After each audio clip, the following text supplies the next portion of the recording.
Mole tangata aiki fai sekau Nelson i tui tawake me hake ke te pile mua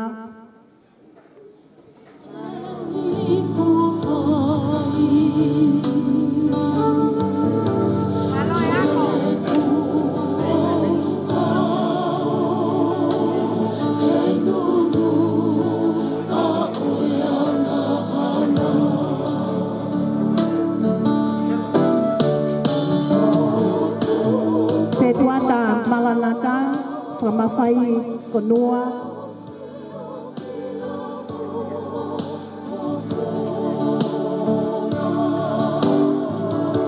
fai sekau sione valele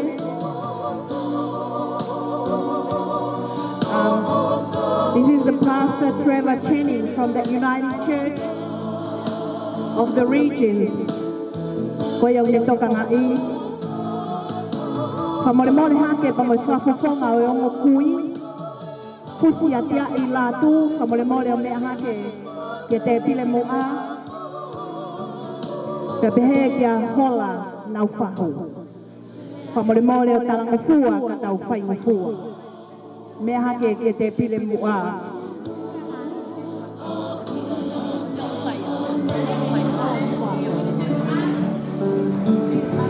ko mo mau te ki olunga ko tau kamata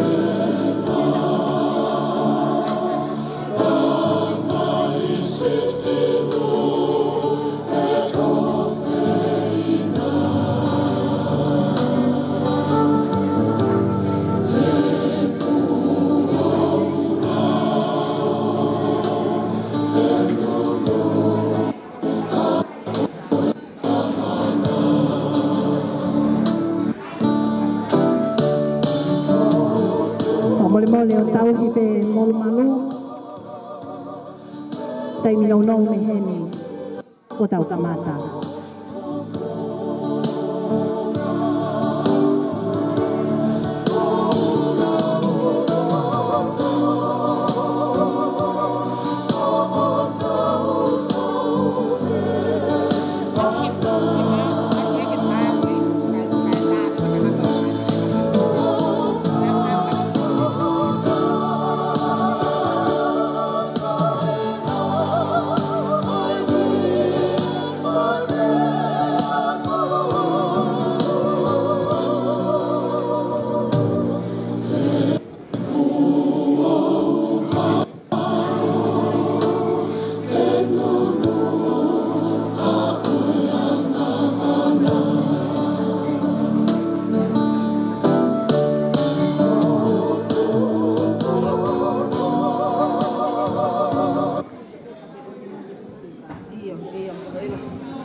malo apito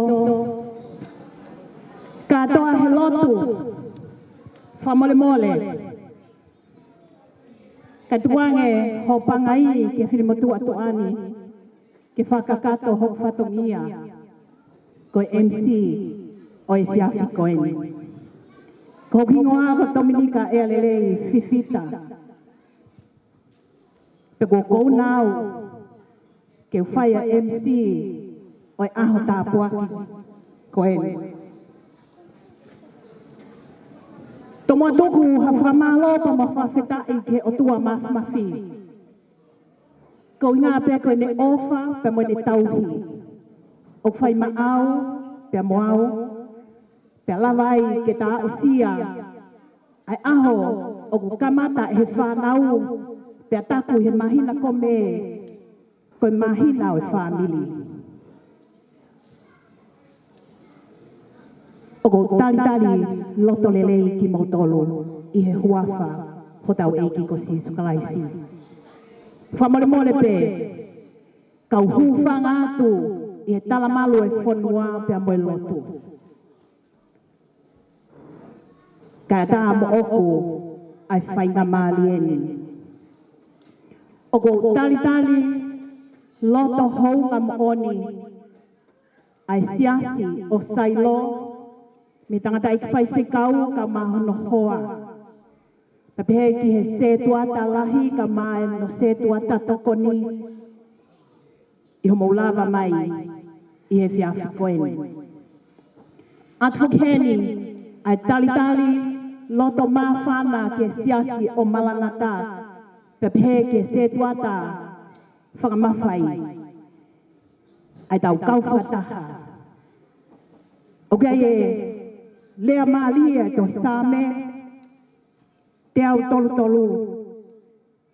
Wakai ki hono lelei, te hono whakawhia maalie, ai nofo whakataha ai kāinga i he se ofo ofani. Whamole pe. Ma upe e loto lelei, he ko maalia ia whanonga hi malanga a koeni. O ki ai pe, ai ui, ka moe palani ai otua. Nei kai teke ilo teke i heni he a koe ni. Kai he tokoni, i hono lau maari e, o ne whakatahataha ia i ki tau tolo, i malmalo e whale koe ni.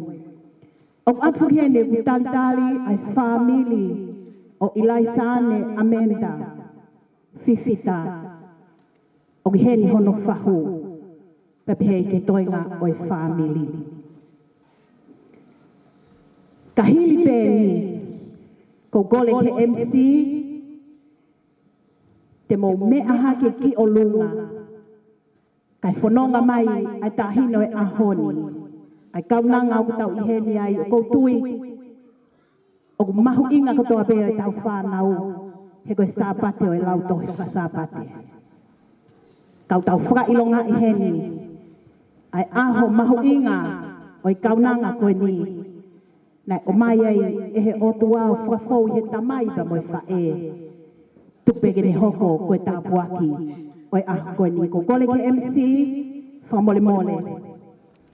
Ka tāmai a hiva.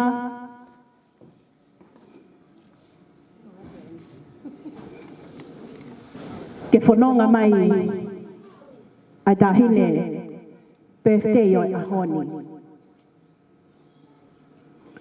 E mui mai i hono kau whanonga a hono te hina pe o toko ua. Koloviana ka mo Christina. Pai agitu a mai ai na whae huki. Salesi halapi a pitangi. Kai ke he kua kounau ke ulele a pe. Tā dai whaiwhikau, tangane ahoni. Kui ai whola, ai otua, ko eni pe ai aho, nei ngau he si hoa. Ke tau fia, te amo neke kai. O ta koe ahoni, koe aho, sāpate o tau whanau. Kau tau whailonga i ai, o tau kau kotoa pe ke whamiri lahi, ke whanau, koe whoha koe, te moe ofe fine, au tau eiko si sukalaisi.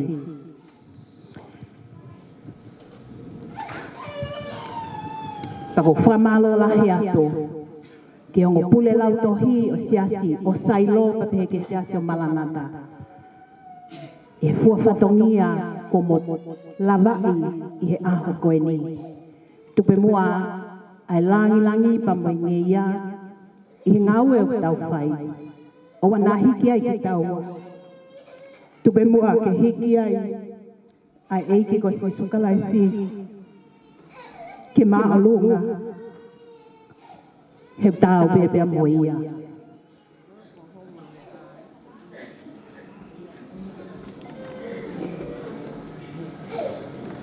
Lola.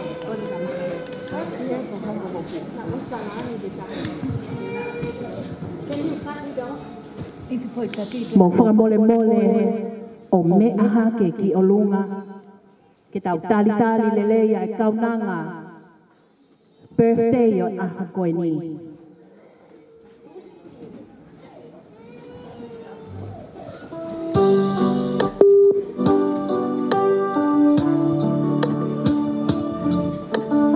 Koe kaunanga o kua ana e birthday o ahoni.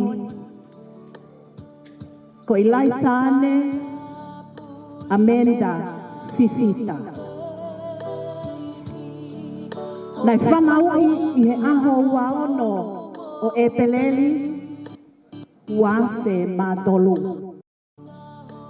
I he whale mahaki pililisi ngulu I wawaulahi. I he taimi hongo fulu whaalima e Siasi.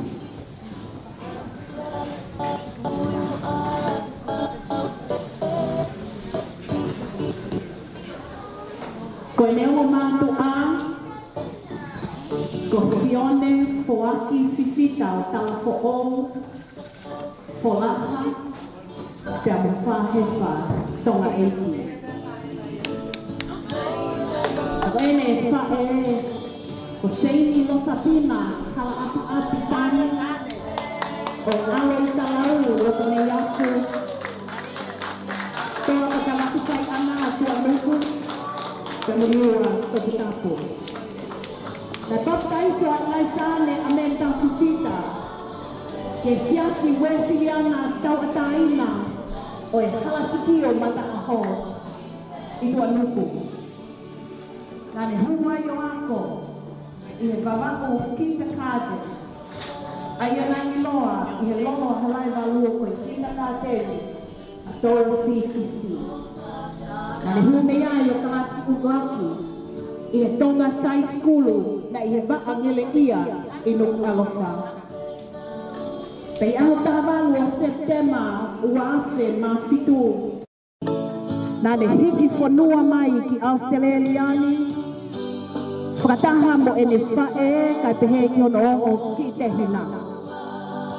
Nane huai o preschool I Brisbane he vahenga Queensilani. Pēne toi hoko mai ai pē ke wahenga seneni o huai ke kinta kāteni I he apiako lau tohi siti o Belmore South Public School I Belmore. Pēnane hu mea I o kamata I he kolisi Beverly Hills High School. I he wafe tāwhitu nane wholaua tuai ki wawaulahi. O ne huai o ako I he kolisi o o tamaiki a mai le fihi mo siwili kutapu. Pēnane whoki me ai ki seneni. O ne huai ki he ako anga Maryland High School. Pēko hono tau whaka os eni I he ako angani I he year 12. Malo a pito, mau me ahi fo ki lalo.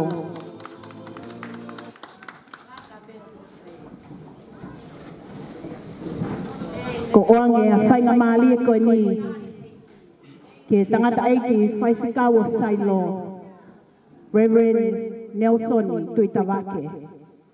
Koe tamai whalau maali e ke kaunangani. Ke ne whakahoko. Ahono lotu I malo.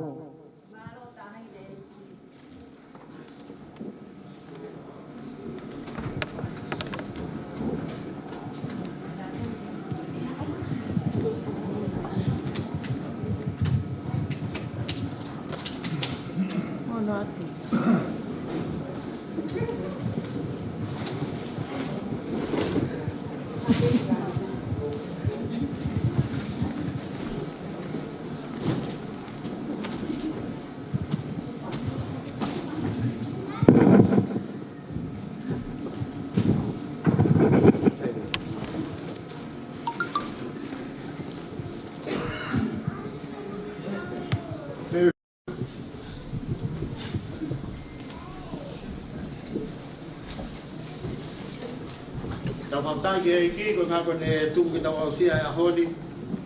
Pe au tau tui u tatau ai ahoni pe moe au whaere ko toa pe. Pe au tau tui ku ngā koe ki tau pūre ki tau mō hui ka koe o tua, ku ne wha tau tataki. 80th birthday is not a small thing. It's not just 21, but every day of your life is very precious. So, reaching the 80th birthday, we'd just like to give glory to God Almighty. Can we put our hands together and clap?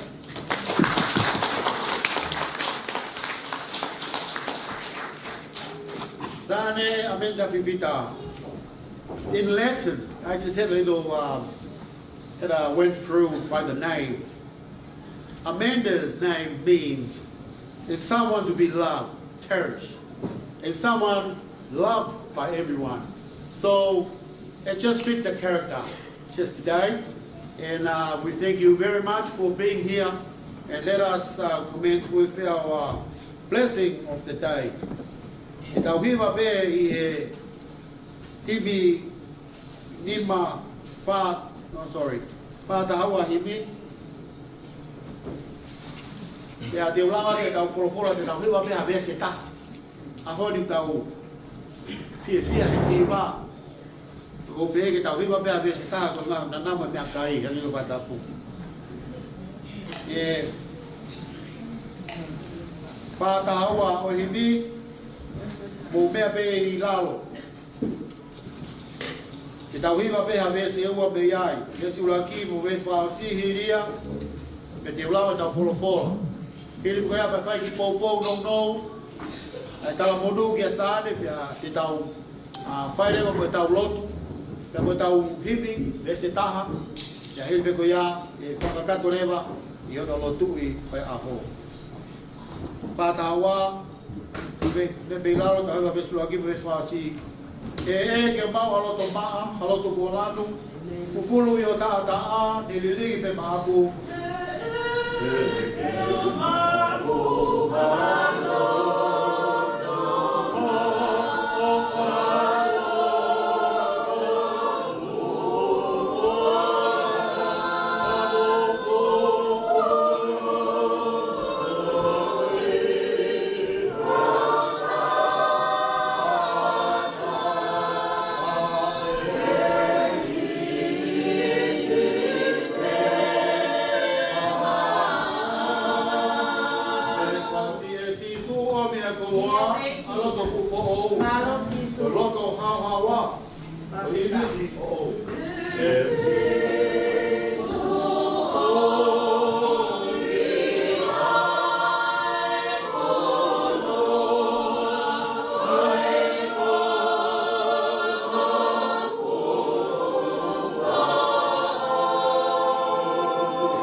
Fifita, ko tata malo Ilaisaane, vesi hono hiwa ke taha no.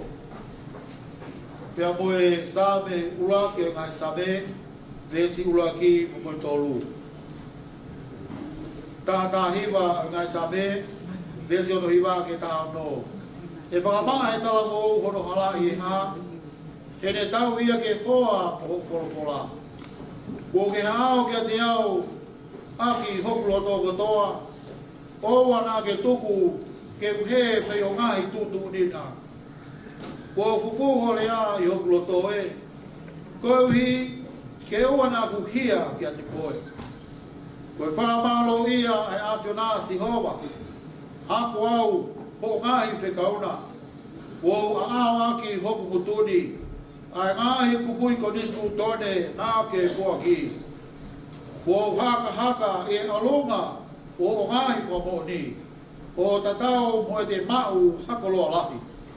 Te whakalau lau loto, te whakalau lau loto, te whakalau loto ki o ngāi whekauna.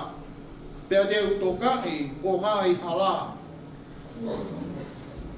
Te whakawhiawhia i o ngāhi whekauna. Ko eku ngalo pōwholopola. Sabe uluaki ke ua tolu. Monu ia ka koe tangata koe, o ku kai fōu i whakaukau o whakatua mate. Petu i hala koe kau whai kovi. Penofo i no whaanga o hamanuki. Ka koe lao si o maa, a ene mana ko iyo, i lao o nā kune whalau lau loto a moe po. Tene hangea ia, haa kau o kuntō ke ngai mangai vai. Hai a kune fua o tau kai. Ko hono lau foki o ki kai mai. Pea deo o pe koe ha, o kune whai. O kune konu ia pe, e pe. Kore ke u, atapu ke a whio o tua. Matapu ki e potoni ko pinangau le rea e o tua ki tau whatahai. Matapu ke whanau ki whakapuna hau eik. Kātua lotu ma whana matapu re. Kau whef kau. Trevor Jennings, te pe moki ki a Valere. Pea muha lotu.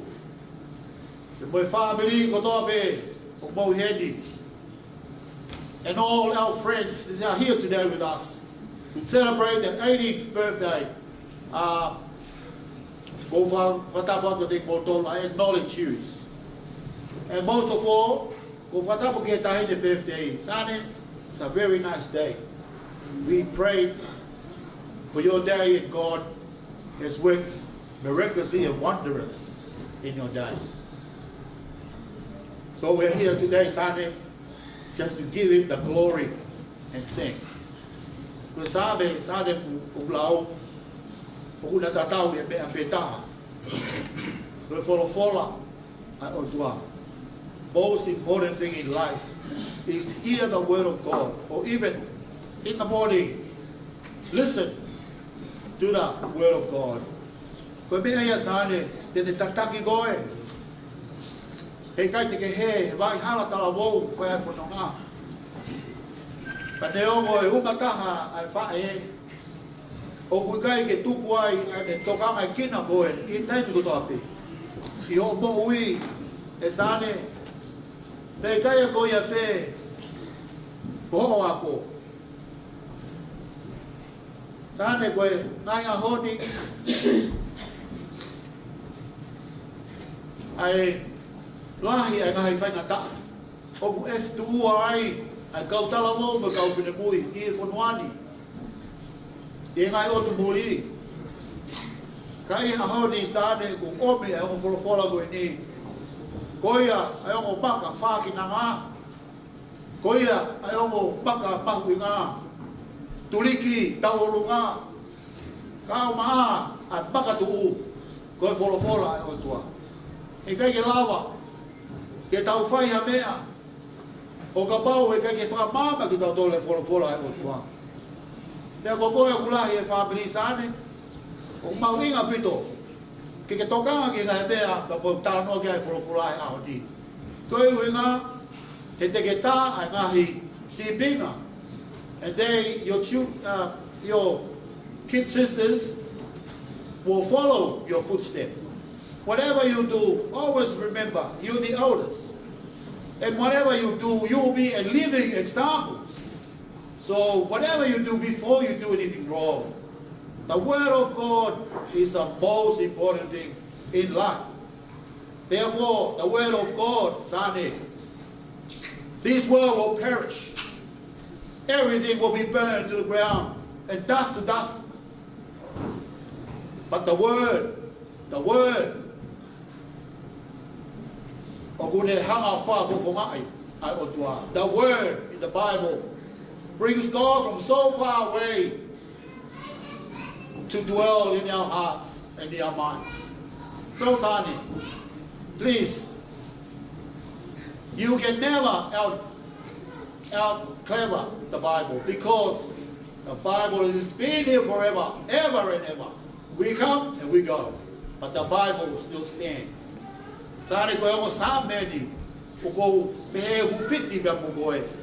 I looked up your name, someone to be loved, and someone is loved by everyone. That's Amanda.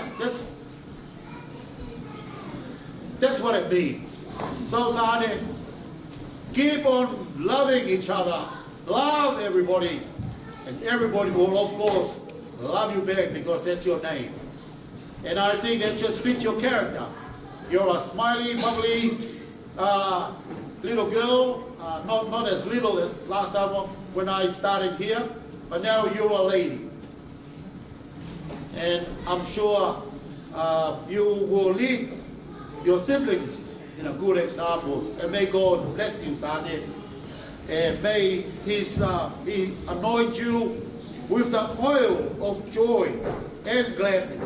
May He touch you with His healing hands.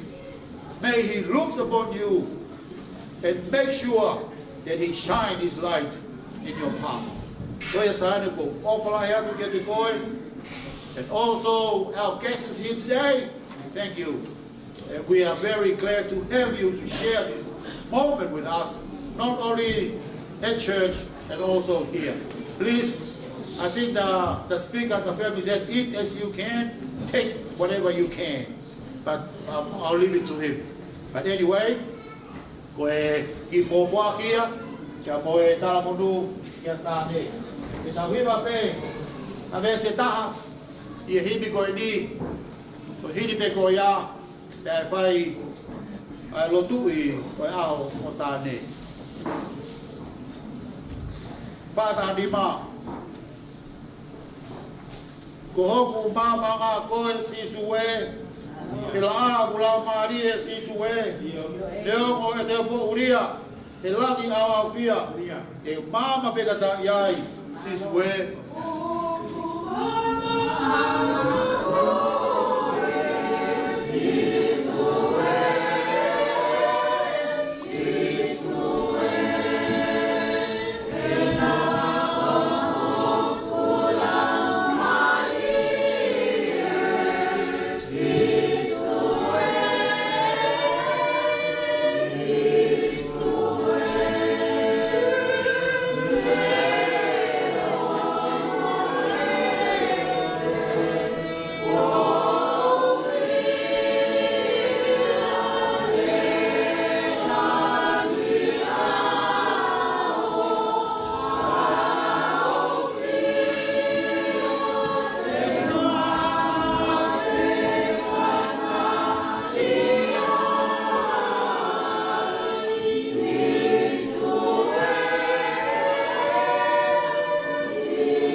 O maupuno watu he kokoe, a maka whaminanga, maka tuliki, pe a muke maulota ai universi koe pore au niu ai a Fiona. Whamalo, kai ke whiu, o maulo motu urini, e whawhetai, pe moi whamalo kia te koe. Tōwa vei he mau mata mea tō whewa i e tauhi ai a Fiona. O whae mea mateng mau tōlu o mau au sia ai hawani. Tomo o e hoa koe ni. Ko i kuna e Sane, Amanda, Fifita. Ai hongo fulu maawalu taku ai ofa ai a Fiona. O koe kai ko ha whanonga na e whai ko fua. Koe uiana iai honongahi mawhatuki-tuki. Pana iai honongahi kanonga tāmaki. Pena iai honongahi mata-mata au. Pena koe kai te maulawa ki kei mata aki o toa. Ke mau siofi, ai whetu ki ai ai mau whanau. Kai whawhetai o maulawa maari e. Koe winga ko sane ko ne au sia alo au fare I. Tau tawalo malo fotokon popo tau fafama. Pea mohono Sylvia hulu mai hala I mea ko doa be. Mau whawheta ia I hane koe. E ngeu mau hanga tu kia te koe. Pai tā pekina mai ho kauna ngā. E moe maka mai ne. Oe tau e taha malu ai ofa e awhiona. Tuku ke kei hoku ai be ai awhiona. Hono eiki pe mono o tua. Ke kei hoku ai be ai awhiona. Oe mea mawinga taha ia e po ia sate. Pai tā pekina mai ia. Tau mau whamalo ke te koe uhi ngā. Ko ne awa tu hoko fu Fifine.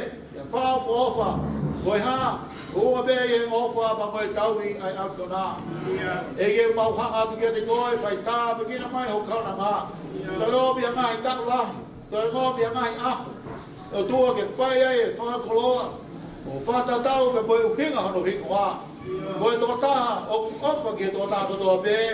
Pea ko tō taha o whai e tō taha kotoa pē. E ke mau hanga tu kia te koe. Pai tā pina mai asane i hene wāko, i hene mokui. Tōku kene hoku hata sipinga lelei. Ia lobiana ka pefo kia tina. Ka koe tokoni lelei ia loso pina. Pea moe whamiri u pau kore ke tokori mai ai awhiona. Kai ke whamaloe o tua, ai tamai no moe whae. Ka moe whae o ku hamataha. O ku ikai ke lava, ae pe moe. Ka koe winga koe ne whalala kia te koe. Lava e o mau mata mea tau wheiwa, he aho whaufu ofa. Ka moe kaunanga whaufu ofa, aho koe di. O pau kore ke kei whae ta awekina, si losa pina. Ai whae koe di koe tau o ku whai. Ko ni ka paka kore a mamani, ka umau e awhiona. Koe matai koloa ia, koe moui, pa koe nofo koe ni. E ke mau hanga atu kia te koe, whai tā pekina. Whakoe tui a ki mau tolu. Trevor, ka maa, whewhikau malo lo. Ai whahu, ulukotu a. Whae hoki. Pea moe whamiri, pa koe kaila of kotoa pe. Ai siasi, pa pefo ki maranata, mau kau whataha. I hoa koe ni whai tā pekina mai. O mai ke tau lo fu e keresi ho akio. Vai ono puke ki mau dolo. Vai ono wei ki mau do ke mau tu mau mahino. Me mau inga dai mau inga mau koe. Ko mau ko to a fai ta pina mai ai fola. O fai ono ta bua ki ai fola. Ai fai a ho o sane ho ko ni. Ke fai ta pina mai. E ke ka mau au. Ko toa mai fatongia o ho ko ni.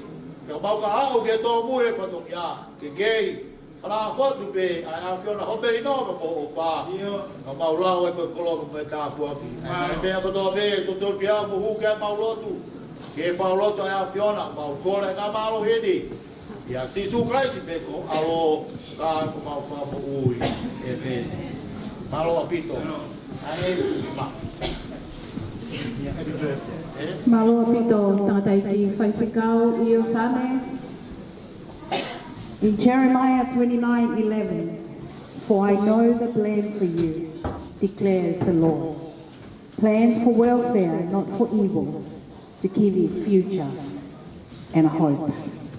Whamorimole, te tau hoko, te konga hono wā, hono lotu i o tau mea toko ni, whawhi atu, ai tangata eiki, se tuata o malanata, whamorimole, ka ke tāpua ki i, a mea toko ni oi ahon.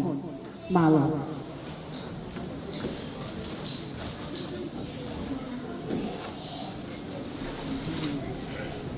Pekahili ai lotu i oi mea toko ni te whawhi i a te a whakaola ki whanga ke ne whakahoko ai lea whakawhisi o e te awhiri.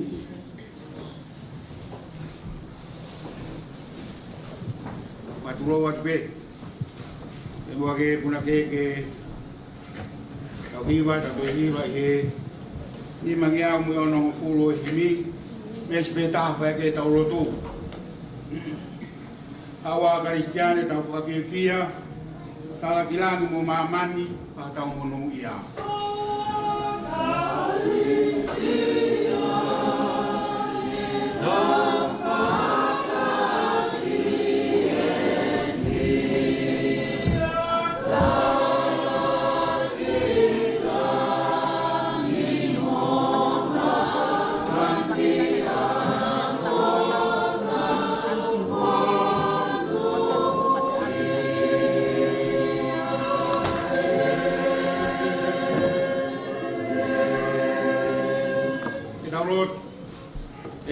mau ke hangatu mo ke fia o mo na ke fiu ke pahi ke tō i ke hafiona.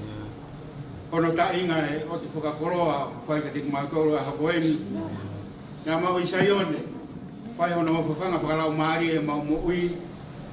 Kala tala tonu mai ho whora o koe peia vai ne mo nia. O ho tam, koe tam mai koe tau ngō ia. Koe whetai anga e mau mo ui. Koe mea kai mo nia e nā mau i saione. Ka pono ai ho mau roto, mo ui ai ho mau rau maari e. Koe whora e a whiona, ke mo ui i ho mau roto. Koe au mawahe me he waa, o ki kai fua. Ka koe au nofo i he waa, fua rahi. Koe nofo ia ki a whiona. Whapetai o toi mau kolo le rei. Mau toi au mai ki la kanga koe ni. Mono kolo whora. Ke mo e tāpua. O i tofi a ko whakakoro ake lo to whare koe ne whamiri. Kolo ia e siasi. I he teu e a whiona. Mau mātā tonu ho teu whaafu. Koe teu e tangata ko ha momore. Ka koe teu e a whiona. O tolonga pe tangata. Koe e mea kai. E mo e tau mua aku. Ka whanga aki e kaunanga koe. Moni pe e sami. Tol wha besi walu. Mo kamata mo e ki o ilo ku sai. Monu ia ka koe toa hufanga ke te ia. Koe e hufanga anga e kaunanga koe. Ke ne whai whanonga, e vai hala e tala wau, mau whakawhea pe o tua ho lau maari e tatake ase ne mo ui. Whakakolo ake whamiri koe ni, ni hoko hotai ko mate aki mai a whiona. E tāpe kina mai a whio hea ngani, ta mo e te pire mahu, Fifita au omi he whamiri. E whakatilonga e aku, e whakakolo e a whiona, o ku masiva e au whini mai. Hori tū ero tō, ka kāpai, whakakau ke omi e ata, tā kea ka alwhanua. Ka kei huru anoa pēa keresia a whiona, e whai kono whakakoroa. Tā pukina mai ake mātou, ka tā mo e kau whai kau, ai whahu, uru motua. Ka mo e kau nanga, mune whakatātahai ki mātou a koe ni. Kua kia tahe mau mōi, e mea ngā oea kea ki mātou. I longa hanga te mau whai o tua, whai ko toa peke langangi ia a whiona. Ma whakahoke o pēa langangi mo e kei amu, whakawhita i. E whio tū mau e pēko mau te maika ma no whatu o whanau. Ma whio e pēko mau tua, tū ka kei whai punou e mau rotu mo hū. Mo tari kō ati a whiona, koe mau rotu e mo whai pēko hua whā. Koe pēko mau e mo whakamohi e mei. Amen. Malo, Sane, can you take your seat at the front table? Mo ma'uleva. I roho eiki. I he te pile mahu e ahapuni. Ko mai mole ka tau hoko atu. Kora pe i heni a whakaro atu whanga. Ko ia te whai a lea. O i whamiri i ahapuni. Ka hiri pe a lea whawhiti. A whakaro atu whanga. E tali i se puata o i Siasi Sailo tukuola latu malo.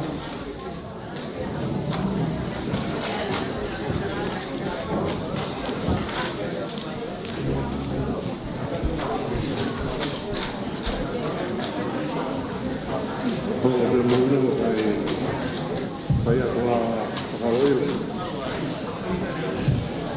dari upama tu e tio e tai tu e tau ko le ni mata ko ni oi ko le ke u mata ko ni ke tai ki fai pekau e ao ata po ki ka doa e lot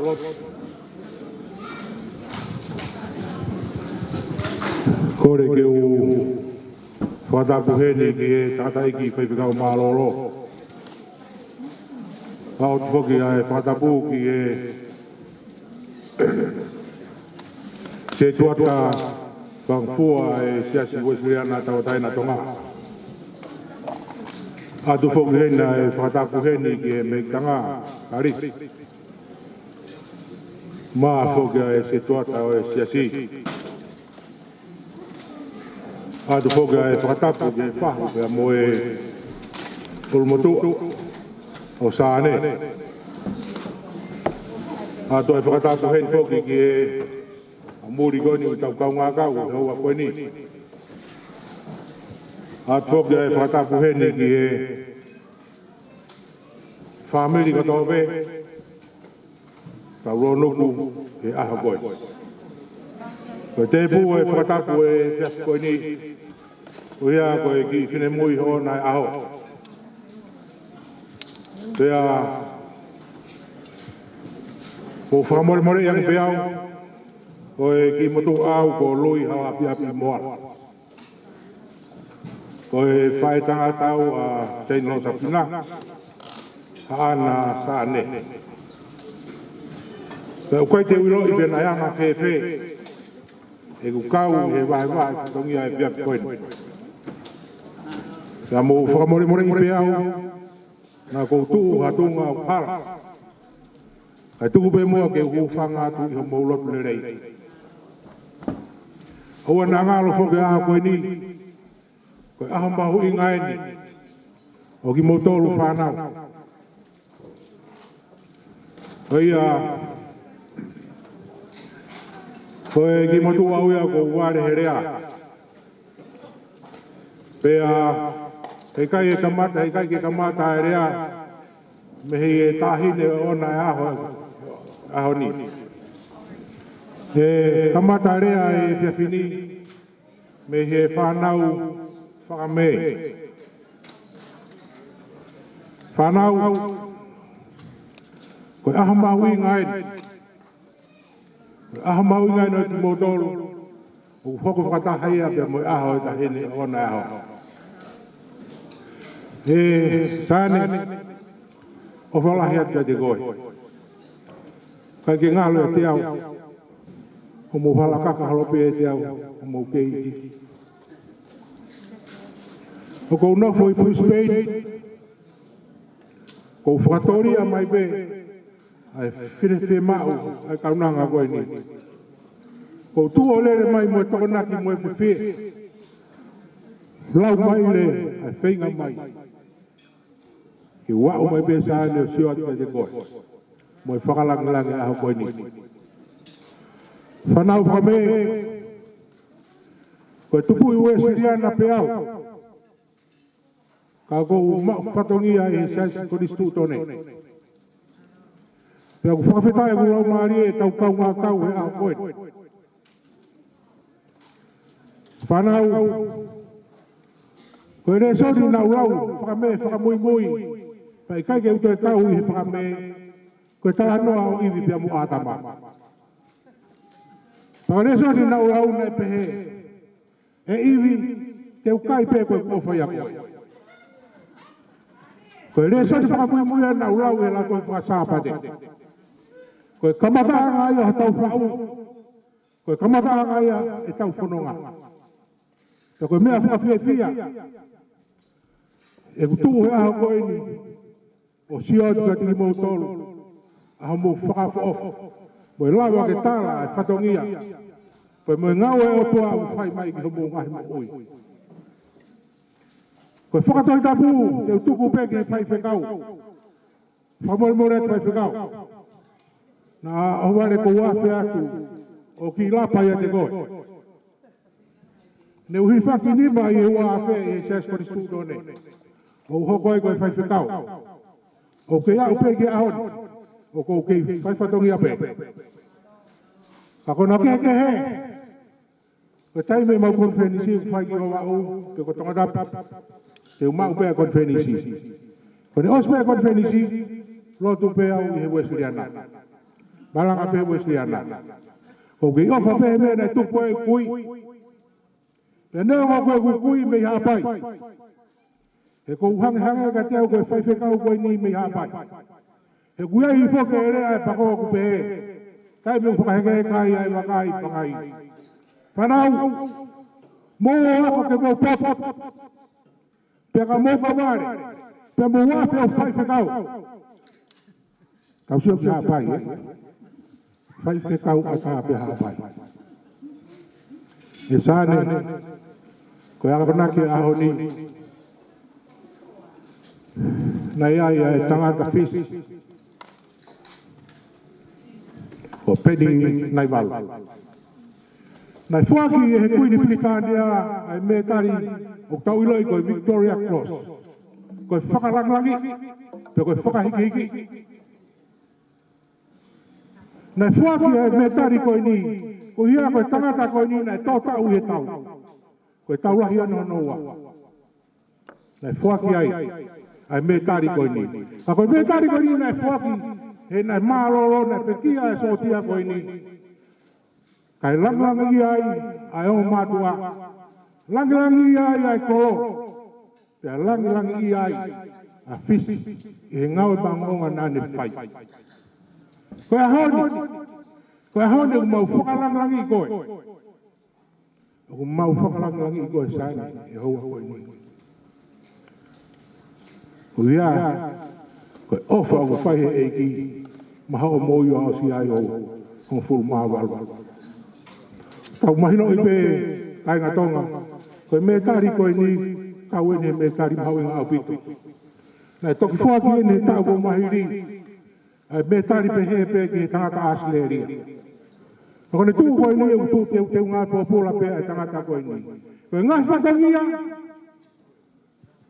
koe whakarangirangi koe otu ape tau whakarangirangi o koe ke tau whakarangirangi i tangata koe otu au leo mea mui ke ki tau tolo koe otu au ne tataki ki tau tolo o ne hanga whakata whakamama pa whakafotunga mai aanga tau ngau mai tau nofo i he mama mea whai e rea o ko uki to e sio atu ki he te pire mua o ku tautu mai e ku whai ko uho ware au piti e fusu o mate o whalahea te te goe leo e ku nofo mama o me he ni pe foki ia ki moutoula minia manseini pe a pe foka karo ki moutolo no kotoa whaabiri o no kotoa a maa foka e siasi o whake kaua eki e whanonga pe mo teo o mōwhai tua whai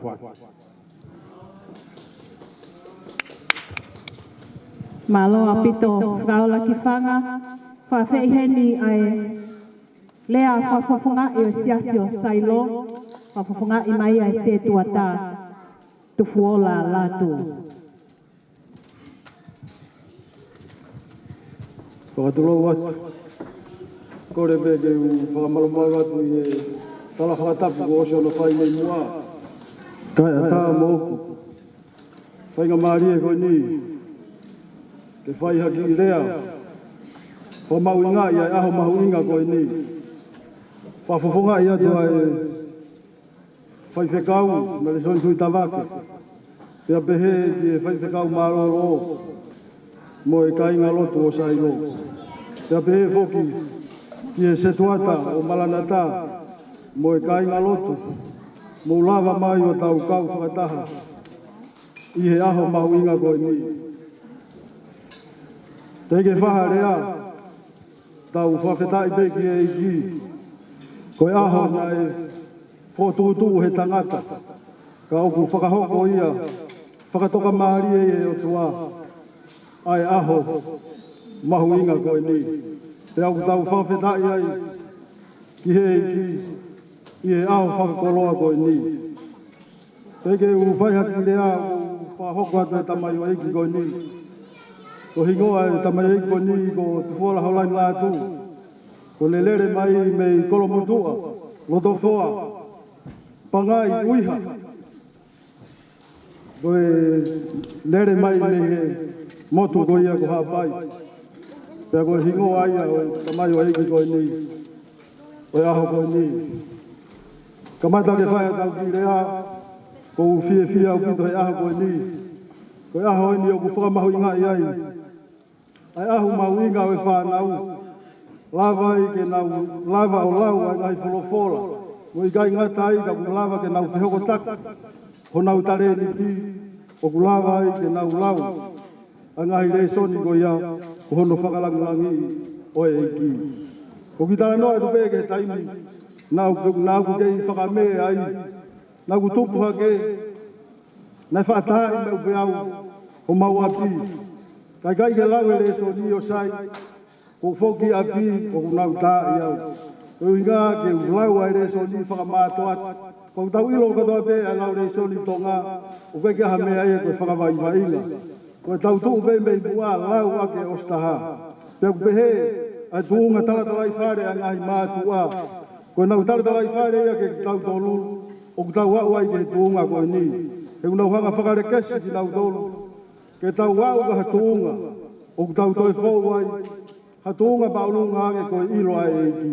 Ko whakare kesi foki ko hono ako no hinga ko hono ako naki. Pe ko hono lehi lehi ki tau tolu e tau maui. Pe ko ia ai ngahi mātua. Tau fia i ono whakare kesi, kua whai e kau kuongo pule lau tohi, ki he tau ngai whanau, ki hono ako naki, mo lehi lehi e tau whanau, ko hinga pe, ko ingahi, ko tau whanau, ko ka hau ia e whanua. Nai kei ke ume au ke he tuunga ko ni, ka ko hono ako naki kita, i he whangakui, mo e whangakui, o au mai ke ahoni ku te au, ka tuunga o ku te aluhake pe, o mate aki ia ngā au e ki. Pekai ngatai o tau toi talatalai whare pe ke tau nau whanau, ke nau whoko atu, ai ngā ue o tau whai e ki. Uai pe, ai ki rea, kalo wea pe goni, o matoto mai pe ke whaaka rea, e aho goni, ko hingoa e rea palo wea pe goni, ko maka petori aki. Ko hing, ko tupanga e palo wea pe goni, tupu ia. Mi hano tori, hakonga maka, me iha fu maka lahi. Pe kono tori ko ia, pe konga maka o kumatori me ai, e lava pe ia, o toi tori ia ki konga maka e taha, o hoko hoko pe he atu ai pe.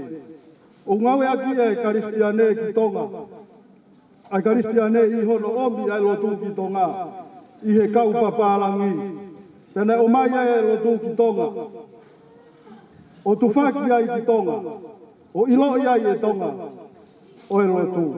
Peko uhi ngai au kalo vea pe ko ni, ko e wheto ko ni aki haka kai tō lahi. Ko e maka wheto ni aki ia, na e tanu pou pe ni a siasi pou kulaki, e ne tari ai lotu, pea ko tau wai ke he tuunga ko eni, o tau kei pātoro aki mai pe a ngahi ngā ue ko ia, na e whai he ulaki wha, o hoko mai ai ke he hoko ko eni, o hoko mai ai ke he kau whai whekau, mo e kau se tuata, he kumaaria no hanga he kau taki lotu, o whakotu e polo kalamani, ko ha mea ia ke hako naki te a whakarekesi ai e moui e tau whanau, ke nau kei hoko, ke nau kei mau ai kahahu, ai moui whakasisu kalaisi. Pea koe tau whanau ia koe ni, o tau puke pe a fufula, ai ngahi ngau e tau whatunga motua, na e teu i ki ai ki tau tolu, koe mo tau moui, ke tau nofo pe mea kalaisi. A te ofalahi atu, ki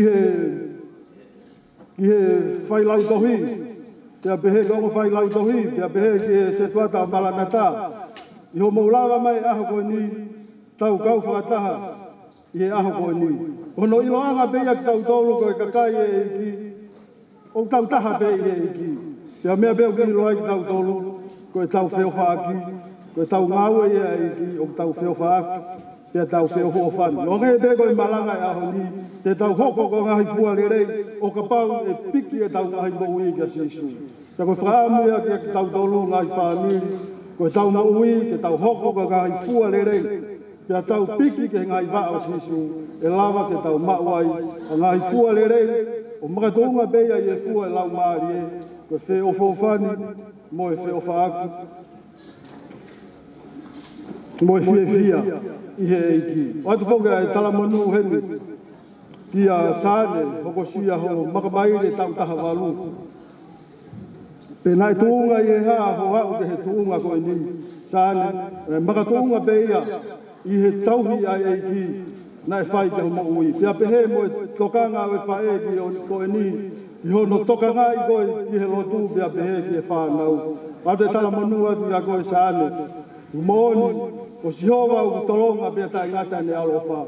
Pea koe ofa ko ia o kune po ao pe ne po mama i tau mo ui pe ko ofa pe ia o tua ne fuaki mai ai no alo to pe ta ko kala isi ko hi ke tau tui ki tai ke te ia ka tau ma wai mo tanga ta a de ofa la ia tu ki ulmatua he ke fahu mo family fa mo fia te pire a ko ni a te pire ma mo to ina si me ai fai te kau te behe ke kai ngalotu o sairo pea mo malana ta. Ata e fia lahi au pito. Mo ofa lahi atu kia mautoro. Ke harea ia. Ma siva lea ke whakatatau aki. Ai ahoni. Pea mo hono mahu ngā. Oi o ate ofa lahi atu ke te mautoro. I he aho koe ni. Mo kau ahi ko toa pe. Mo kau te he ke saso malana ta. Whawhewhia mo lava mai e aho koe ni. Tau kau whakataha. I he whakabe te behe ke whai aho. O tau rausi ai e aho koe ni. Ko ia tau hoko tai pe. Ki he ki whatongia hoko. Whawhongai atu pe.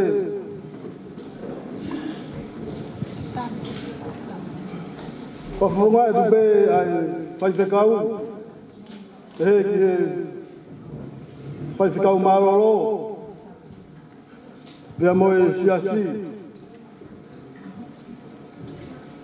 I he mea ofa. Kua fuaki e aho koe ni. Te whakamahuinga i aki. Ai aho mahuinga maka maire ai hoko sia. Aho tau taha walo. Atu ai tala monu watu saani. Ia te koe. Patawange pe mo o tua mafi. Kene kei omi hangahi. Tau o kulahi, mo ngahi monu ia. He ki ho wito upe mo whanau. Kene kei whakapulupulu aki koe. Hangahi hala whanonga. E ke fōwai e tau whanonga, tau whai mei taimi ki tāni ki.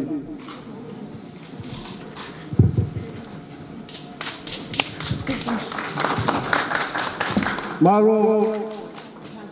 Level balanga kata tawa.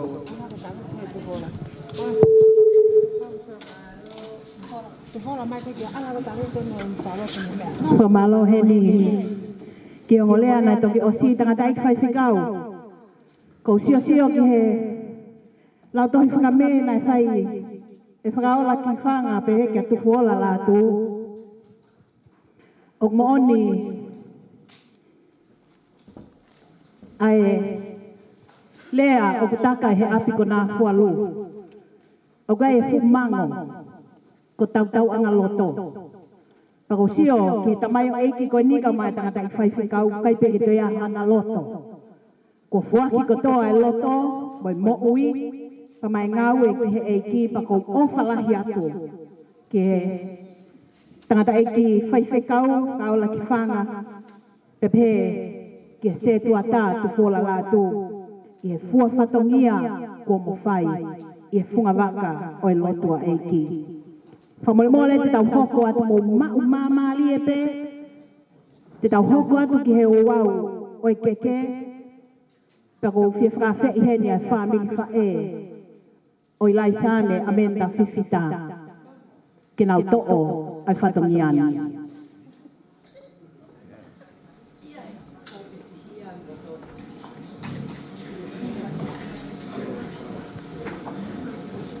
Kahili pe hono puhi o i keke, e whai ai pe mo i ngahi whaita, ka pau o ko ke fie whaita, pa mo i tahine pe whei o ahoni, pe a tau toki hoko atu. Toi siki pe, pe tau lava i he whiaf koe ni, malo.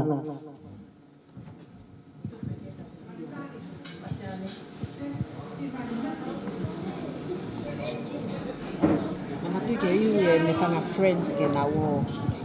E ke na.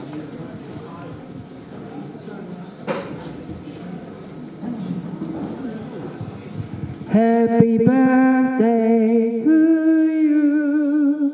Happy birthday to you. Happy birthday, dear Sunny. Happy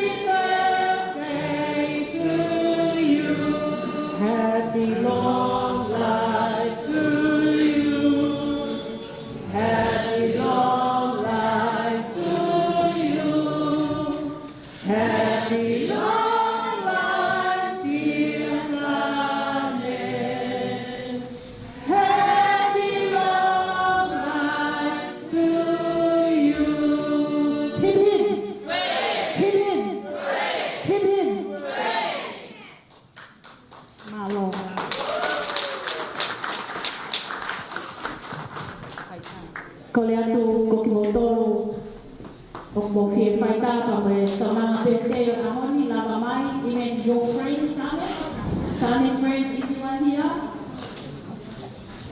kamano le tayo fahu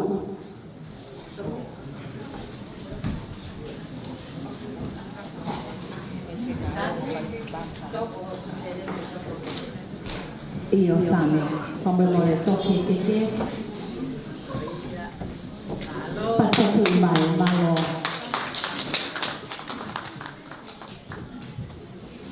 lalu mai tahi fahu aho tahi pekoya komotoro mo Fifita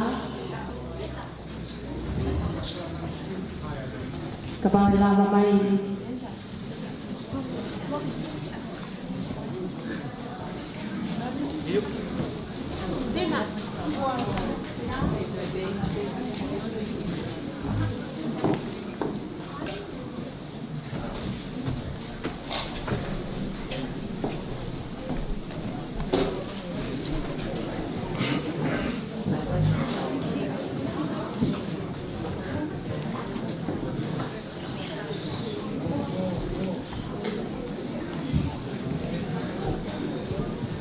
For those of you who want to take a photo with the birthday cake, the friends who are here, most welcome.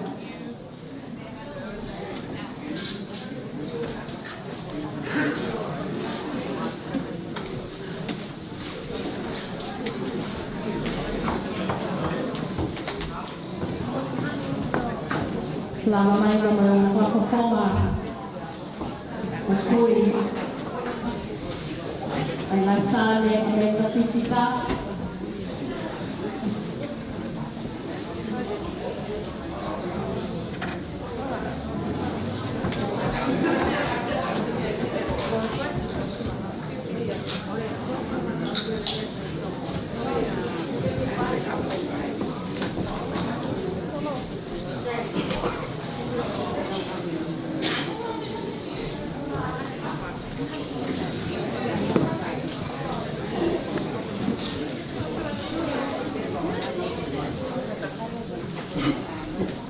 Kaya makakapong ay merkuwi sa nagsusiya diyan lato sabi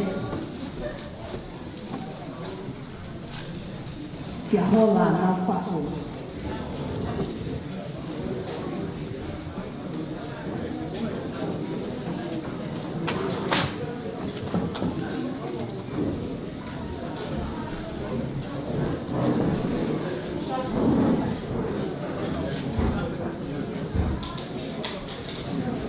Malo kata si mai pae berarti kemudian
Kebau gaya na taha.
Fifita.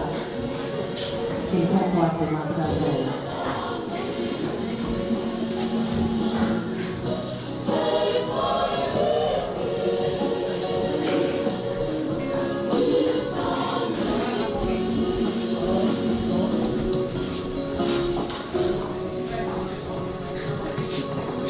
Tapo pamoe alamai dia loto tatau.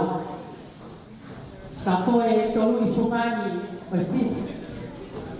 Kakala kuape, kagoy tamay, moy alo, moy la Maria Manion. Tunggu ake ufatap me, pai kau halotu. Pehe fakatapu, ke aho mahu ingani, kagoy huay sante, kagoy aho panau. O ate fakatap katik motol. O ko fanga tapu heni, fanga tamai, tamo fanga pae, o ako ini. O ko fanga tapu heni, kita heni ko Ilaisaane, o ako mahawinga ko me iyai. Kaya fanga tapu hono pahu, o ngokui, tamo taha ko to ape o tau lono kui paleni, o kia ay fanga tapu tuan. Tuku mua kia tiao, ke whakakakato e whakatongia o i ngahi whae. Tāngi whae koe ni kia te au, kia ne talamai kia te au. Ko hui moa ko larinia, a hoi ka a eiki malakai manu palahani.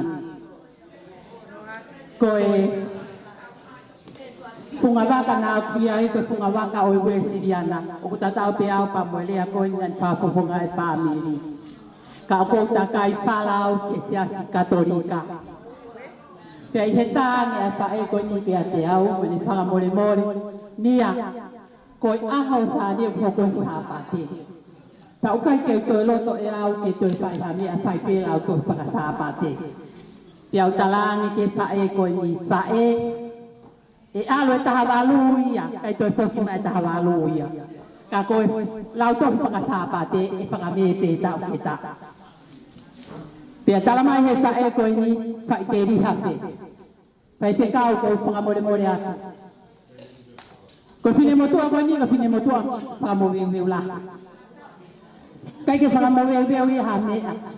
Pakamore pe ha mea e family. Pea o koe kore whakamore he tūnga o kou iai. He koe haka mea te ni whakatataua. Puna he langi o lunga. Tori matala ia kau hine hina. Hio ai matala kulokula. Ai ahoni. Koe aho whae ke whakaotua. Koe aho e ni au whangia koe Ilaisaane. O ko puri ai amui he opa e o tua. Tuwa ke hawhakahakat hoki whatongia vai pea whamore pe whakaloloa ko iloko mauloloa. Ko ki keke vai Ilaisaane he pia koe ni. Ko tuwa ke keke Ilaisaane o kuhiki aki peia e whaat. Kia tonga whaatu wha o ki ai pamhono tau anga ko whara uanoa. Au ki aki ai launima. Ko tuanga ni keke, para te kumani ma api aki ai launima, pe au hike ma kamon hitanga. Kari Fifita kau tu, kari pamore mole aku. Kaya kami ai ma o he pae ko ini. Ipaka kato aki ati tongia sane ka te koe. Ko lai ko roa lau tāpua ki he hoko he a tāpate. Ko au pe vare ko paka lau ko roa he a tāpate. Ka o kau tuke au ke whakapaponga atu kari. O whalahi atu ki a te koe, ko uhinga, ko ki pinamatua koe ko sāne, pae, masi waka mea, e hua a kia tatongia ko ngā koe tāma koe ni. Kata pe koe nā koe ni tahi nei nei mua koe. Ka pao e mea paki hihi a pe pe keke pe ka mea pe pe. Koe ki koe keke o mua.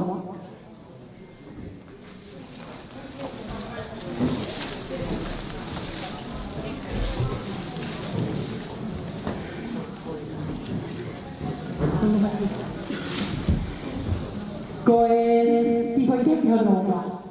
Tia Siasi ke kuak man kai te kau. Ko hika koe tau whakarau maari e ia. Kia te ia. O ko hi moa ko pe te kau. Ai ko ko au ko vale ne whakapara ni ka kuawa. Kolo apa o kai ke ula wale de yo. De hi moa tangata i kai te kau. Leo kona kui tawa. Oh iya. Lo tak biasa ke kuat ini koloa na ono mo. Kamai ko kalau mari o pana ia he a ko to ate.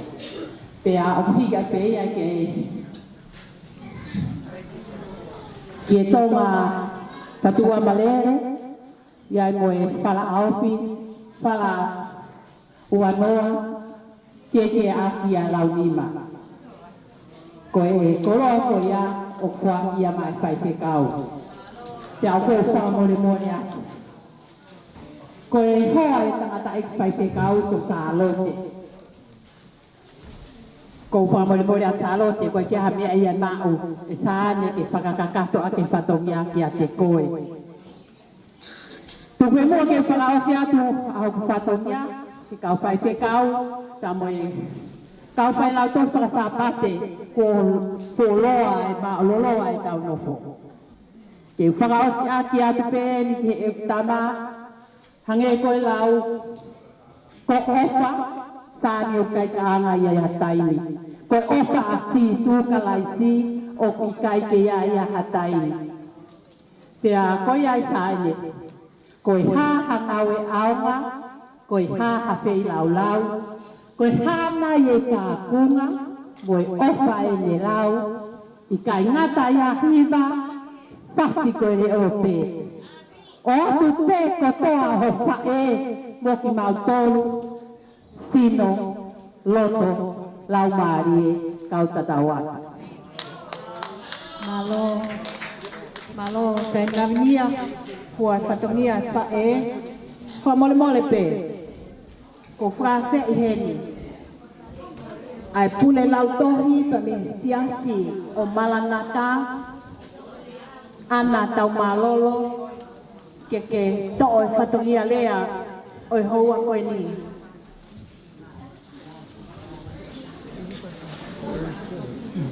Pea kahili pe ia e hoko mai i he tua o ana tau malolo ai youth o kia i nau ai kemi na masane i ahoni.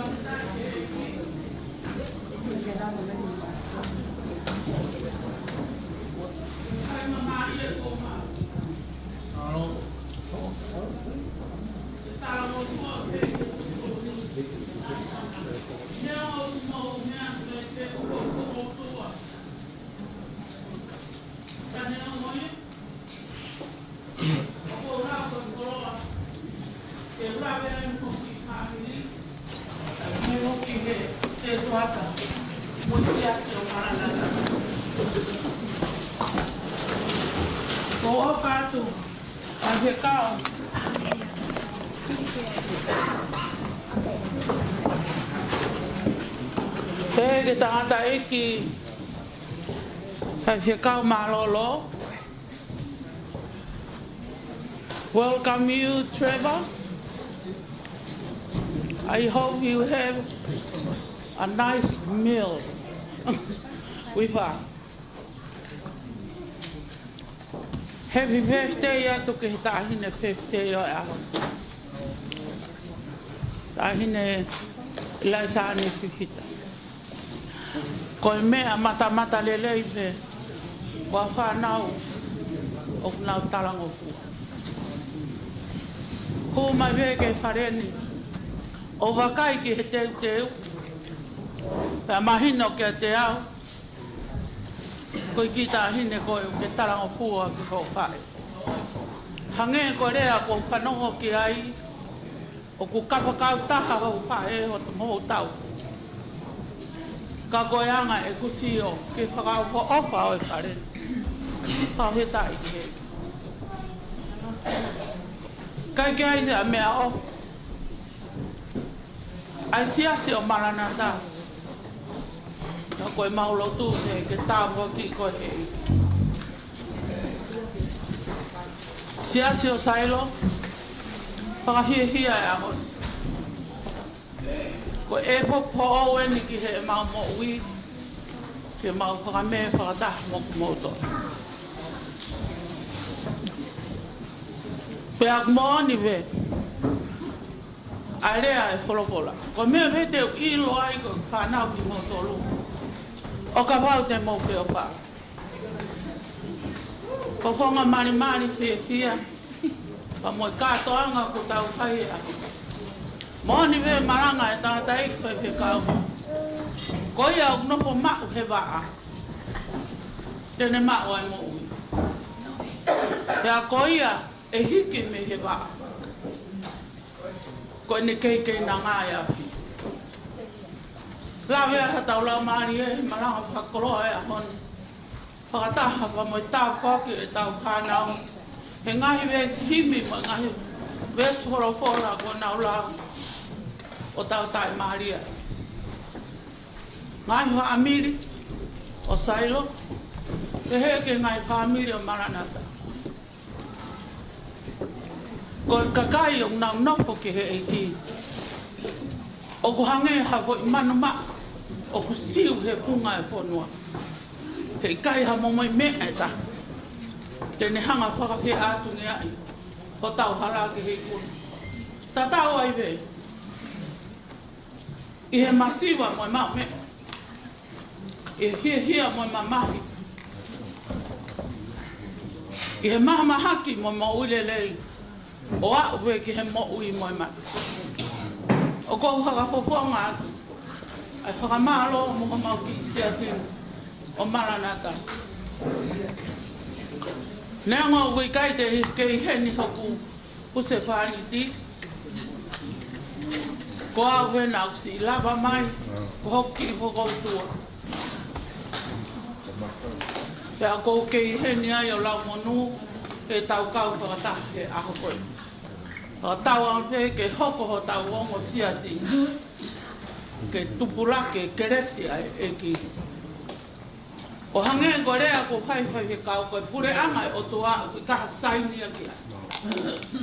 Ko saini ke pure angai o tua, ko taria si isu ke mo uia whanau i po. Lawe maria ai o mau lau maria he aho. Nea o mau whakautua te mo i mau whanau me muin. O fia tu. I he ngai whai whatongia ko toa pe o whai. Ko o whalahi atu, he kai ke whaloloa. Ko hoku hingoa, ko ana tu i vai tau malolo. Ini motu a veni me la paha ta tau motonga noku vere hake. Ko ui, kai whawawa. Au, ta kai whala ki horonga wawa. Ta ko pore ai. Ke hoko ko hae. Ko he hine le ke po me mui ki ko se vai. Ke hai ngā o elotu. Ba ko pore taki. E hai me ke ngata ano. O mo to afat. Malo tika. Ana ta malo. Ke ko wakai ni ahoni o kuiheni ai o Siasi ua. Ko e whamanuia ia i sāme te au tolu i ta ngāu e whakataha ka koe ka whetaki lima whakataha e tō ki te kauki ai e Sihova e monu ia koe mau i tai nata o whātu ke Siasi o Maranata te tangane ai tauhi o e whānau i la tohi whakasāpate ta phe ki ta whaaki o e lotu. Mole ka pau kai te lava ai popo aki ai yufu koeni o Sailo, Siasi o Sailo, te whakawhe i heni. Ai whai lau tohi whakasapa te pule lau tohi ko ia o Siasi o Sailo. Asiu pakleata, mole ka te mea mai o tō ia whatongia. Malo.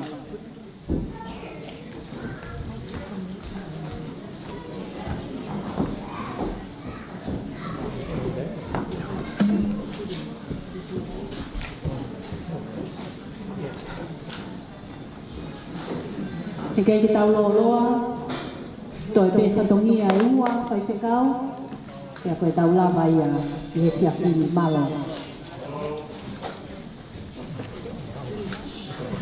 Malo, kore pe mo ke huwhangatu e ngai tala whakatapu kutoa pe, ko o si kamata aki ai pehi anga. Kai ata mo oku ai whanga maari e koni ke whangamonu a hoku koroa, ko tō mo oku makatu unga pe, ko whai lau tohi ko sāpate, Tawa Ilaisaane. Ilaisaane, tau whiwhia katoa pē ke tuku hawhawhetai mo whakamalo ke otua mafi. I he o whapa mo i tauhi hao ko ne whai ka mo ui. O ke hao sia mai ai ai tau hunga fulu māwalu a hau whanonga i he māma o ke tau iai. Pe au tau whawhetai pē mo tuku ai Floria ke otua mafi. Koi uhi koi tauhi ko whai ko o mai ke o whae. Bea o sia mo oi mai ai ai aha maho pinga ko en. Bai te halota ta fia. Ko ui ko aha ko ni pe mo one nga hilea ko ta pai kina. Ne o si to ta ha o fa e. Ka le fai ai me aha ko to pe. Ko ui ko pe mo ho ki ke hina. Ko le ko ni na e ai pe nga hitaimi. Ne ho fai ki fa la ko ni apina. O nā hoko pē koe kupu ho mau ki i whāmiri. Pea makatunga ea e whiwhia i he aha koe ni. Koe ui koe o whapa mo i taurea e o kua ko whai maho o mo ui sāne. O ke lawe monu ai i he mo ui i aho kokakolo ako i. Pea, sāne o ke ilo kotoa pe mea kotoa. A si o whae, o ku ne whai i tua pea mo whale, ko ui pe ko si o whaki ki si o mou kahau. O ku mo oni pe, a ngahi talai whale ke te koe sāne. O ku ato pe ki i rea ko ni whataha, pea mo sāme ua tolu.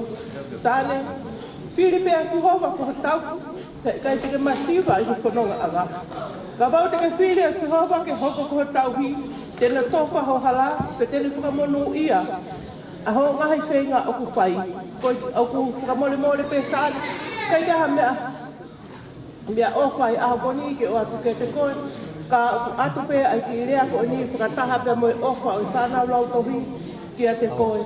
Pea, hange pe koe lau na aku, koe rea na aku whai, whakataha pe pe moe sāme ua tolu, ke whiri a si hova ko tauhi, pe tēne whakamonu ia hohala, o whalahi ai ko te koe sāne. Malo pito siu pakreasa.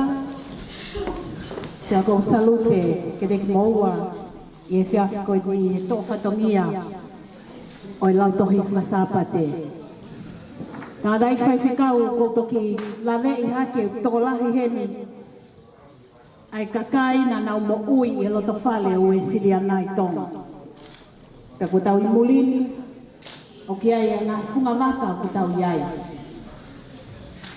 Ka koe whamawhana ko tau ilo o ku ta tafe, ta tau pe, ta ho tau eiko si sukalaisi. Ke ne whai ai, ho ta tokonia, i la i hala, ka moi whai na taa o e whanua koe. Ko ofa lahia, ka te mautolu i ofa whanakalaisi. Ka te oange a whai ngā maalia koe ni, ke ta hine pestei, ko ne hili pe ko iau, hoko mai, pe a mohono ongo te hina, e nau action song. Hili pe ko iau. Ka te utukuang lewa ki he tangatai ki whai whekau ke ne whakaosi mā ki tau tōnu mālo.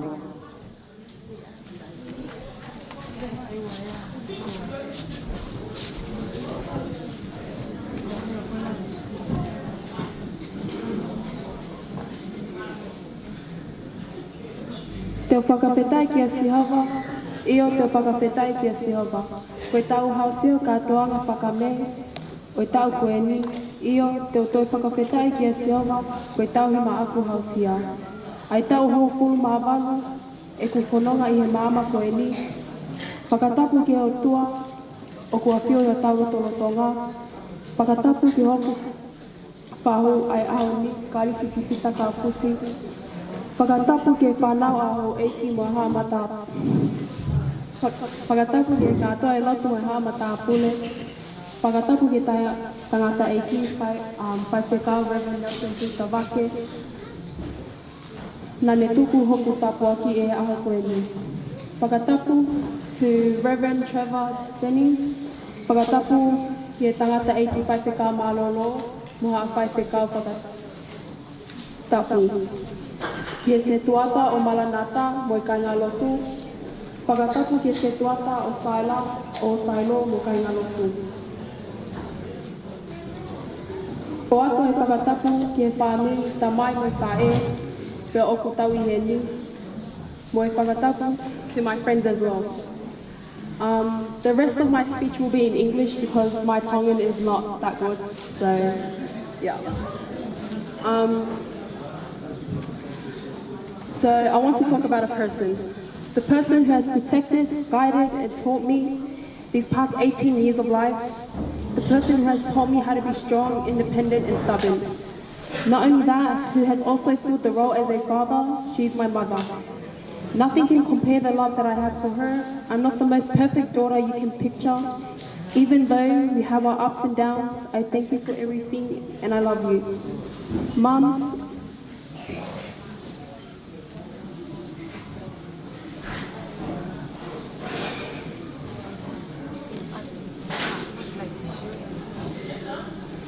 I want to thank you for everything you've done for me. I know it wasn't easy to raise my siblings and I for the past 13 years. But you did it because you wanted to make sure if we could afford food, clothing in our home, you would pick up overtime shifts, although we wouldn't be able to see you late at night. You made so many sacrifices over the years so we could be comfortable, and you never once complained of lack of sleep. Sleep time that could have been spent with us, or even just buying something for yourself. Your love has made me a more compassionate person.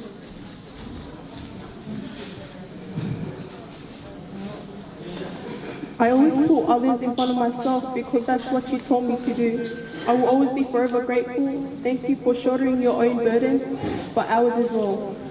It definitely wasn't easy, especially since my siblings and I were difficult growing up. With us fighting and arguing and us being so picky, I don't know how you did it, but you always knew exactly what to do or say to ease the situation. And you would do it so calmly. I know when Dad wasn't around, everything went crashing down.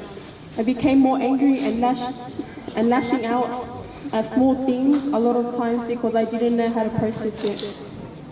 You were left to do all of that. I remember how much we used to argue and how terrible and unappreciative I was.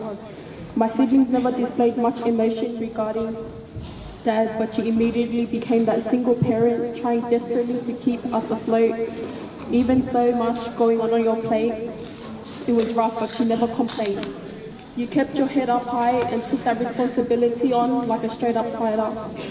Watching you take everything on like that as I grew up has made me more appreciative of your effort and hard work. If I could even be just a half of the person that you are, I would be so happy. So thank you, Mom, for never giving up on us or yourself. Thank you for giving me the happiest memories that I would ever have.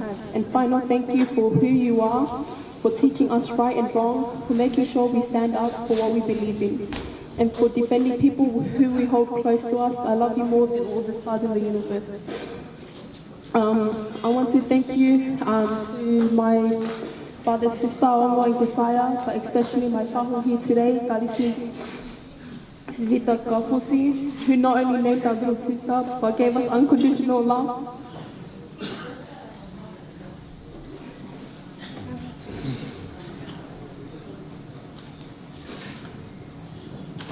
Who gave us unconditional love and support that you've given our little family. I can't give you much, but the love I have for you and your family. Thank you for always being there for us. I want to thank you to all my family back in Tonga, to all my uncles and aunties who looked after me back in Tonga for that 1 year, and who had to deal with my biggest tantrum and sook. But also I want to say happy birthday to my grandma back in Tonga as well. I want to thank her for the life lessons when I was in Tonga for that 1 year. I thank her for telling us stories on how life was and to appreciate what we have. I want to thank my uncle and auntie that came from Brisbane, Louis and Luli Halati Api, who made it today. Thank you for the love and support in every way. Thank you, Louis, for being my bodyguard every time I'm about to get a hiding. And also to all my aunties in Melbourne. And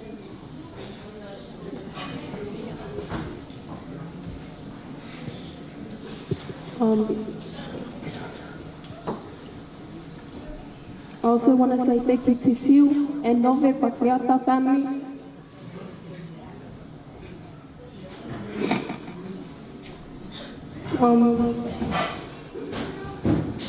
Thank you for always being there.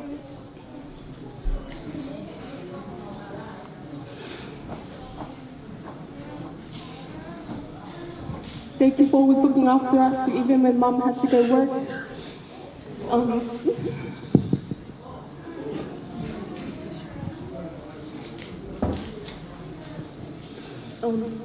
Thank you for the love that you gave us too.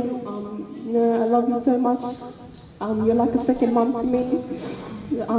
So I love you.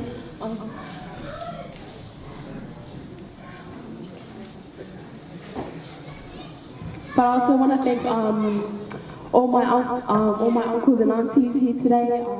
Kitiloni and Sione, thank you so much for dealing with my biggest attitude.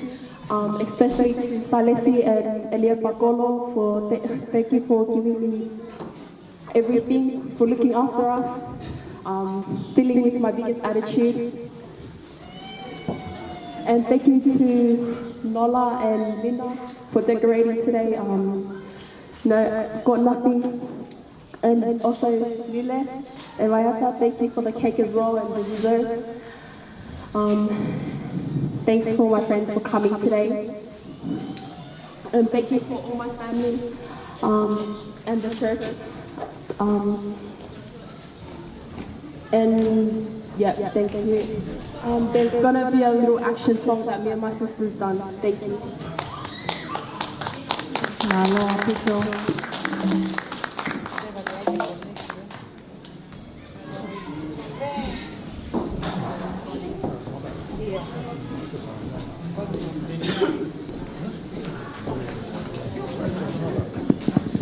So the action song we are doing is just basically how we grew up, or just talks about our life.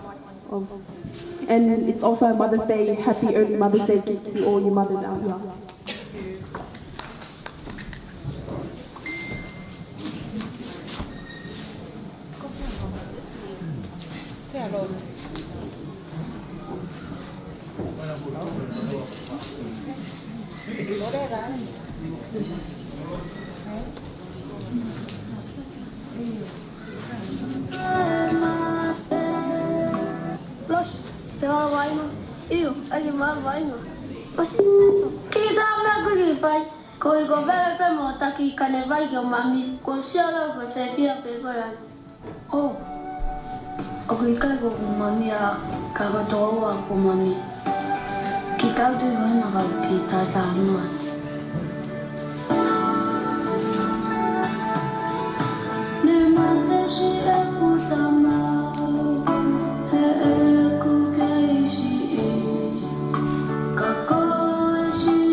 Tataki o pasaki mai whanau koe ni.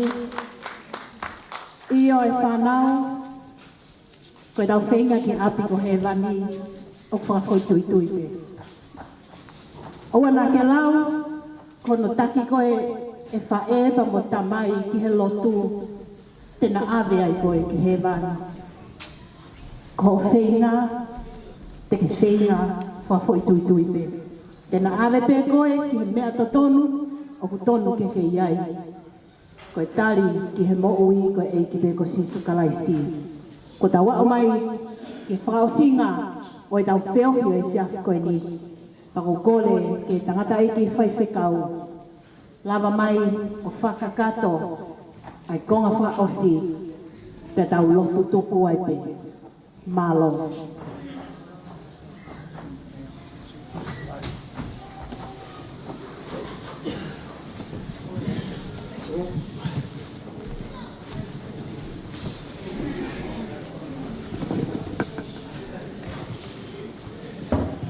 I hope everyone had a good feed. And I hope there's plenty of food. Peter, how'd you go today, right? Don't forget to take that little doggy bag home. You're allowed tonight, there's plenty of food, plenty to go around. Praise God. Ko ke u whamarumara tu e talawhatapu. Ke pata ki whamaro. Ragi pe, ko tuku pe lagi mo gloria. Ke ai otua. May God be the glory. Ki ahoni. Ko ngā koe tau mamata ki he whaiwaola ai otua ko whai. E tau ngau ko tō pēna tau whē ahoni. E e honi ko whamoni e ao o otua ko moutolu. Ko otua ko tō tarilotu. E a ko whewhia i hoani. Ke o te whamaro ko te moutolu. Especially ai whamaro ki he taine birthday. Ko hinga koe maa whangamari koe ni, koe taru e ku iheni alweni e tau whamalo. Pea moe ki whai ao peo sāne ko mai peo lotu i a youth. Lotu i pea o os maukai. Ko whakatonga ane pe, ko whakai tangata peo kuki. Pea ne o wale a pito i ahoni ka whangeko lau. O ku kai ai pe manu vai vai, he whangota ai lutai. Kia o kiai e whamaro tāne kia te koe. I kai koe uhinga koe ku kau e aoni i kai. Koe uhinga pe ko kei tauhi ai tāngofua. Obedience to your mother. Even though she's single-handed you, she doesn't need anyone else. She can handle you. With God on her side, we know she can do it. Like I said before, you are living examples to your siblings and all the family as well. Whamaro poki ki he whahu maro pito. Neu be au kaki a wha. O be me kore anga pina ki u whaiwhekau we mo te wha. Ka koe hange koe lau. Koe o mare tā mai e pina kia whau ko go whia pito. Ko ngā he ku tare kita koe siasi, se whitawaki o ku mari atu e ki talako o. Tēnā e totonu ke nau hen, e totonu koe siasi hono tolu, e totonu ke i heni. Ka ku whakautua nā tā i ki, pia ku toka i whare pahaki, pia koe mea koe ke silawa mai ai. Ko ia ko kore atu ke manatua ta mai ki o mo ngai lotu, ka whamili kune poake mai me Nusila, i he maina tau e taha, ko e tokoni whakawhare pahaki.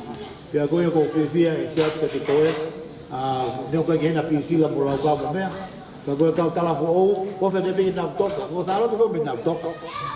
Ko kau haratahi, e ko mahalo e, ke kau te pe mau e haratahi. Pia koe o ku iai e whiwhia, ke wakaiatu pe heki homo whae, koe, malopito si o mo lava mai, and also my brother, my reverend bro, I didn't know I had got a palang in but he's my brother.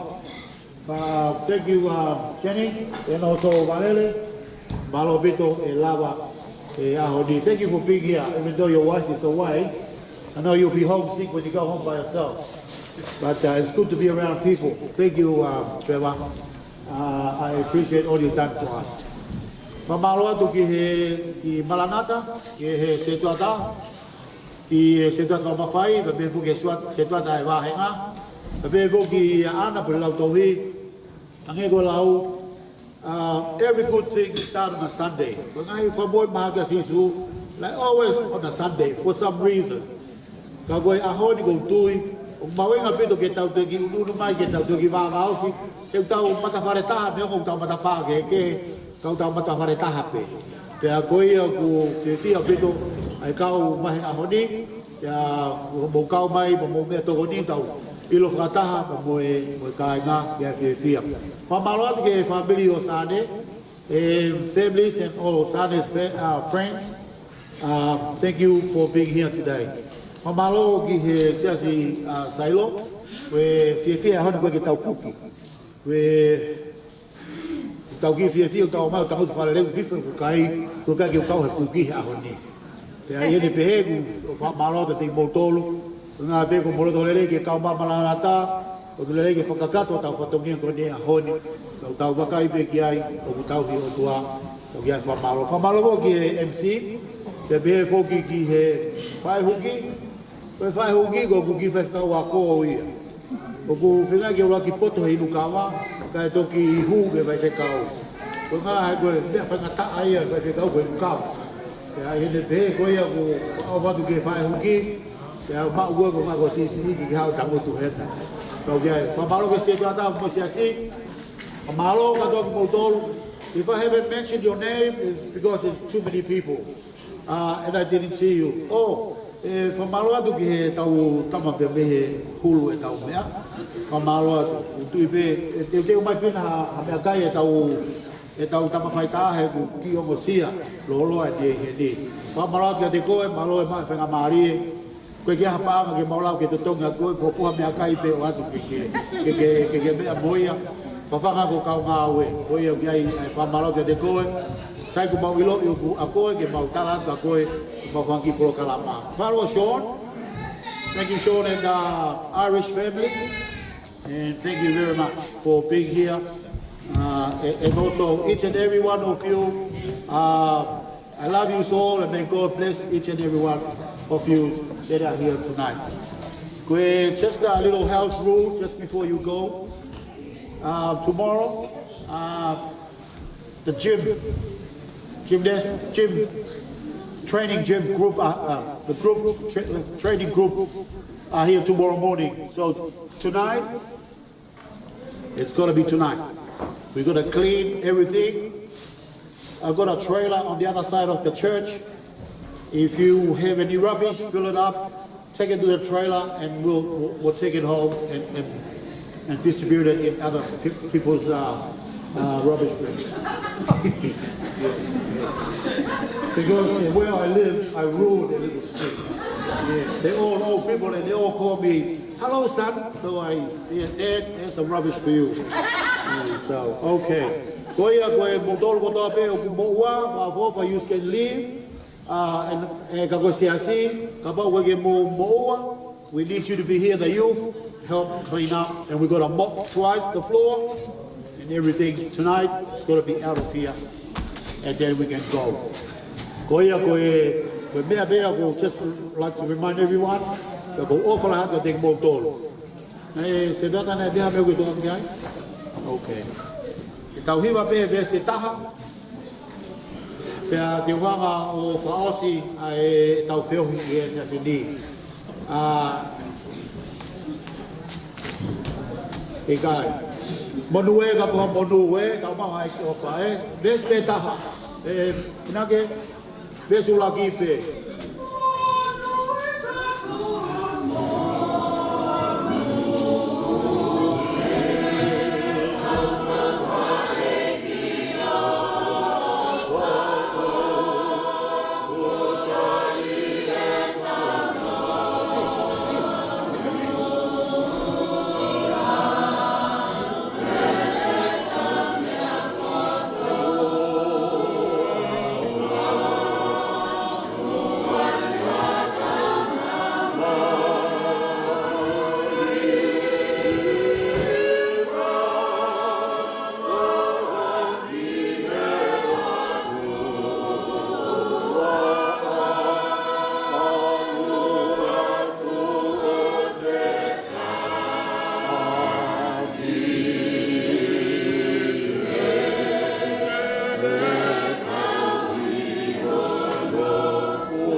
mo gloria tua i au mo to te ia na kai te mau i kona a ko ni ko to ko ko tari lotu ko ko ai atu na ane ura e mau i saioni lawa e mau kodomo ko la ane mau inga ta e mau mo kai e ia mau kodomo ke mau panau mala mo ui i katua ma flambe ko e wape wataha papetai mau la mani me mau wakai be ki he ponuhia ai lau mari i he ngai te tu ko to te mo te ko be ko mau te ai a ko mau papetai ai te ko ko ga no wa ko to lo mau he makakato mo ai la ni ka mo ta mo ki ai ka na ko e ni me au tia makamai ai ho ma ba ka ai o fa ya e ge mau hanga tu ke te ko mau ko ma lo mo ri ave te tala no ko fai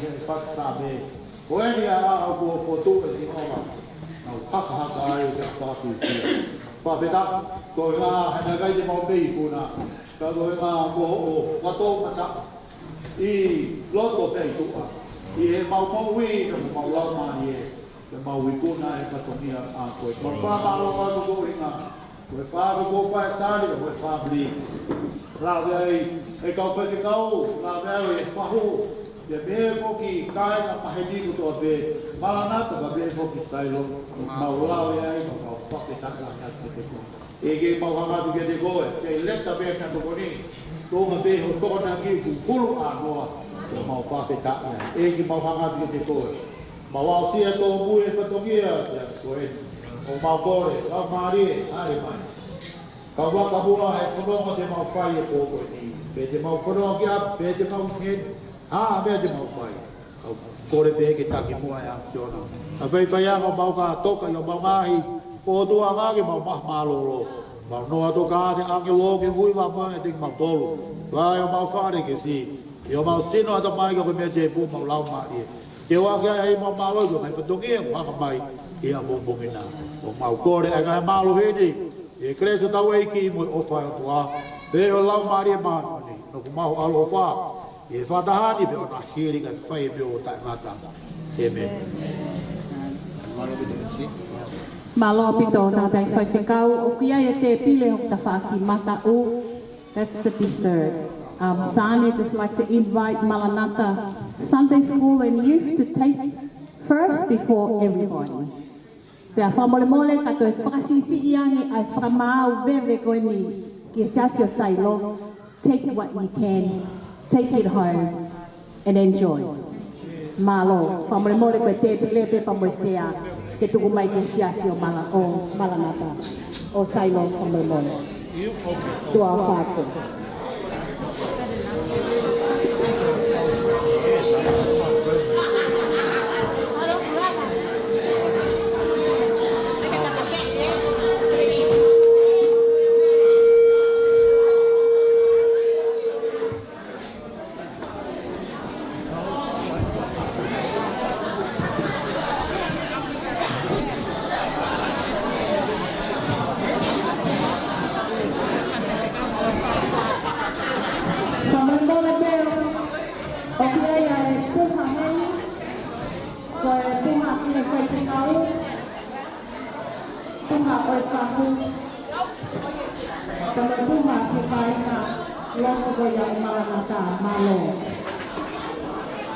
Puha au moau tohe te pile.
Where's your stuff?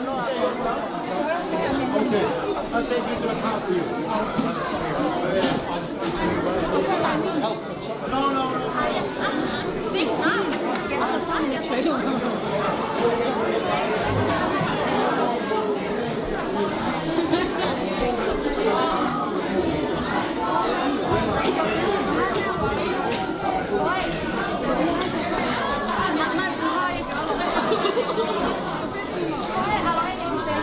What is it?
Thua đơn.